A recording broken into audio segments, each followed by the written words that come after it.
Exclusive. Michael Jackson biopic Michael moves to pre-summer 2026. Hold on to your hats. Michael Jackson's much-anticipated biopic Michael has been rescheduled once more to Friday, April 24th, 2026.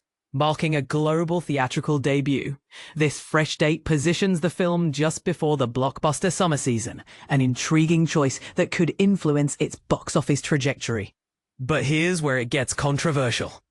While fans were hungry for an in-depth exploration of the King of Pop's life, the original cut ran over 3.5 hours, far above the 2-hour average.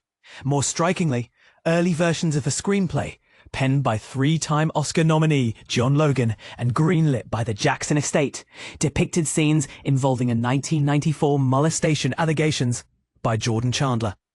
After settling with Chandler for $20 million without admitting guilt, Jackson's camp negotiated to remove his character entirely.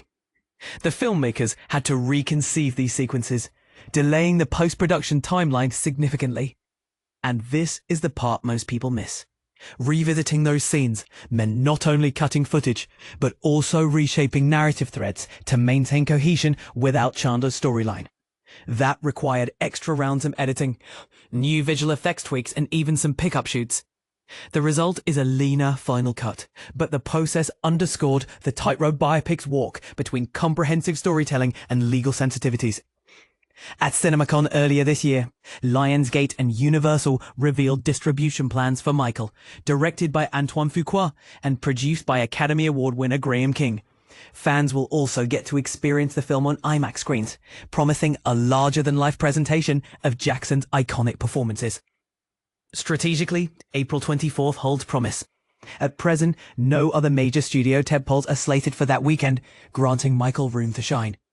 It follows in the wake of April 17 releases like Lee Cronin's The Mummy from New Line Blumhouse and Frankie Shaw's Liam Neeson thriller 4 Kids Walk Into a Bank. And it arrives just before May 1st titles such as The Devil Wears Prada 2 and Warner Brothers' Legendary's Animal Friends. This marks the third calendar shift for the biopic. It was first set to debut on April 18th, 2025, then pushed to October 3rd, 2025, before finally landing on its new spring 2026 slot. Such changes can build anticipation, but they also raise questions about studio confidence and the complexities of high-profile life stories. Graham King's track record speaks volumes. His last music biopic, Bohemian Rhapsody, snagged 4 Oscars and grossed more than $910 million worldwide, demonstrating his skill at balancing dramatic tension with mass appeal. Will Michael follow a similar historic path? Meanwhile, distribution responsibilities are split geographically. Universal Pictures will oversee global release outside Japan, where Kino Films has secured the rights, underscoring the complex web of international film licensing. What do you think? Does this latest postponement heighten your excitement, or do you worry about the film's constant date changes?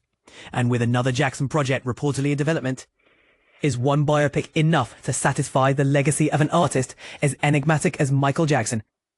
Join the conversation below. Michael Jackson biopic Michael hits theaters April 2026 inside the King of Pop's epic story. Here's a truth that hits harder than a tabloid headline. The cinematic resurrection of Michael Jackson is finally getting a release date, but not without a storm of legal drama and creative reshuffling. After a year-long delay, reshoots, and a third-act overhaul that sparked lawsuits, the first of 2 planned biopics about the King of Pop is set to drop on April 24th, 2026. But here's where it gets controversial. This delay wasn't just about artistic vision. It was a legal tightrope walk over one of the most sensitive chapters in Jackson's life. And this is the part most people miss. The film's original ending, which delved into the 1993 child molestation accusations against Jackson, violated a legal agreement with accuser Jordan Chandler. That agreement, part of a $20 million settlement, explicitly banned dramatizing Chandler's story in any Jackson-related project. So, producers, including the Jackson estate, had to retool the script, reshoot scenes, and even consider splitting the film into 2 parts. The result? A new timeline that pushes the release back a year and focuses the first film on Jackson's early career, from his Jackson 5 days to the release of Off the Wall in 1979. The second film, if it ever materializes, would tackle Thriller, Bad, and the rest of his legacy, while sidestepping the third act controversy. But let's not forget the cast. Jafar Jackson, the late singer's nephew, steps into the iconic role with Coleman Domingo as Joe Jackson, Nia Long as Catherine, and Miles Teller as attorney John Branca.